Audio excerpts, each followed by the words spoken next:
Buenos días, compañeros. En esta ocasión vamos a exponer sobre las teorías criminológicas y existen cuatro. La teoría del etiquetamiento, la teoría de las actividades rutinarias, la teoría de las ventanas rotas y la teoría de la elección racional. La teoría del etiquetamiento. Según el enfoque, el delito es una desviación de la conducta de la persona, es decir, se entiende que es una consecuencia del peso que tiene el individuo sobre el hecho de ser etiquetado por la sociedad por tener conductas repetitivas.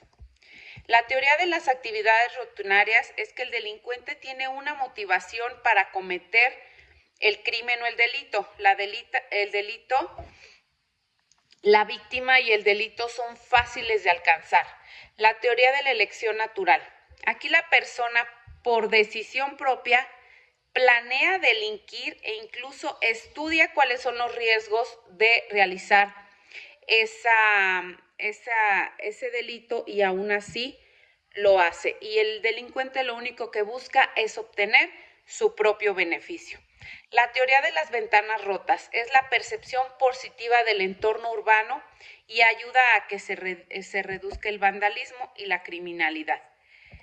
Esta teoría es muy interesante porque dice que es mejor arreglar el problema cuando el problema es pequeño. Por ejemplo, un edificio con ventanas rotas siempre va a atraer al vandalismo y a medio plazo también puede atraer a la delincuencia. Lo mismo ocurre con la acumulación de basura, el mobiliario urbano descuidado, etc. Siempre todo lo que se haga a tiempo será mejor. El profesor nos está pidiendo que desde nuestro punto de vista expliquemos cuáles son las causas de generación del delito de la delincuencia organizada en México. Desde mi punto de vista es la pobreza que motiva de alguna manera a que las personas roben, por ejemplo, el delito de robo, también la pereza un poco, el ocio y la cultura de estar observando un entorno en donde las personas no son productivas, en donde las personas no se motivan por tener ingresos, no estudian, no hay superación constante y por ello las personas repiten esos mismos patrones. Ahora vamos a explicar qué es la delincuencia organizada según la Ley Federal contra la Delincuencia Organizada y de forma general.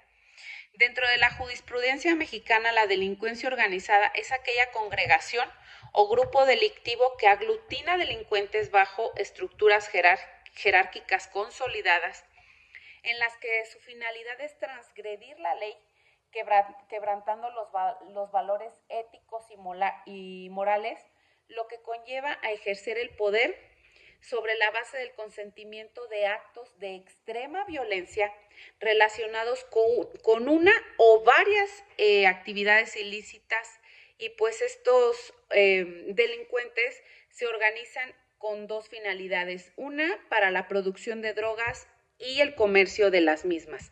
Sin embargo, tenemos que decir que existe la Ley Federal contra la Delincuencia Organizada, que en su título primero y en las disposiciones generales y en su capítulo único dice en el artículo 1, la presente ley tiene por objeto establecer reglas para la investigación, persecución, procesamiento, sanción y ejecución de las penas por los delitos cometidos por alguna persona que forme parte de la delincuencia organizada.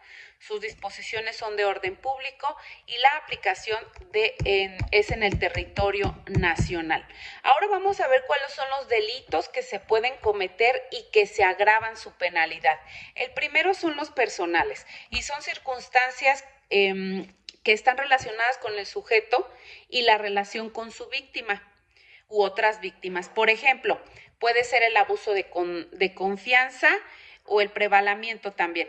Las objetivas son las que afectan a características de la ejecución del delito. Las genéricas son accidentales, ya que el delito podría haberse cometido igualmente sin la concurrencia de la agravante. Las específicas son las que condicionan la producción del delito. Ahora, nos piden aportar estadísticas sobre la delincuencia en México. Y es que la encuesta nacional de seguridad pública urbana en México en este segundo trimestre del 2024, a nivel nacional en junio del 2024, el 59.4% de la población de 18 años y más consideró inseguro vivir en el país. El 61.1% de las mujeres y el 52.4% de los hombres respondieron que es inseguro vivir en México. Las ciudades con mayor porcentaje de población que se sintió insegura fueron Fresnillo con el 94.7%, Naucalpan de Juárez con el 89.2%, Uruapan, Michoacán con el 86.8%, Irapuato con el 84.8%, Tapachula por el 84.7% y Zacatecas con el 84.7%. Estos son los lugares en donde más la población ha externado que se siente insegura. Finalmente, el profesor nos pide que hagamos una propuesta para disminuir el fenómeno de la criminalidad o la delincuencia organizada en México. Yo empezaría por decir que en las ciencias sociales es muy difícil encontrar la fórmula perfecta para resolver no solamente el problema de la delincuencia organizada, sino muchísimos problemas sociales. Sin embargo, se han hecho esfuerzos desde la ley, desde propuestas de los gobiernos que no han tenido ningún resultado evidente. Es decir, como propuestas se escuchan muy bien en los discursos de los políticos y se pueden hacer propuestas escritas muy buenas, pero ya cuando se trata de aterrizarlas, el resultado no está siendo el deseado. Por lo tanto, yo diría que aquí tenemos dos vertientes. La primera es que tenemos a los consumidores de drogas y a los vendedores de drogas. Los vendedores de drogas son exitosos y tienen dinero, aunque sea ilegal, porque hay un consumo real de su producto, aunque éste sea ilegal. Es decir, las ganancias son muy buenas en la venta de estas sustancias ilegales, pero existe una parte importante.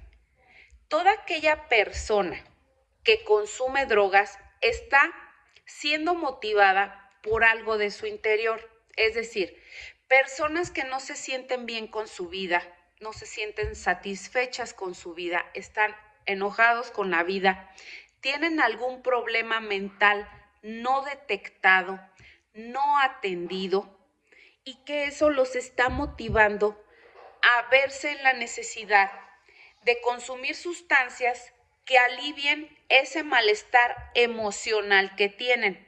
Por lo tanto, la propuesta sería que desde las familias se tratara a los hijos con valores, con educación y con hablar de estos temas para evitar a toda costa que los consuman.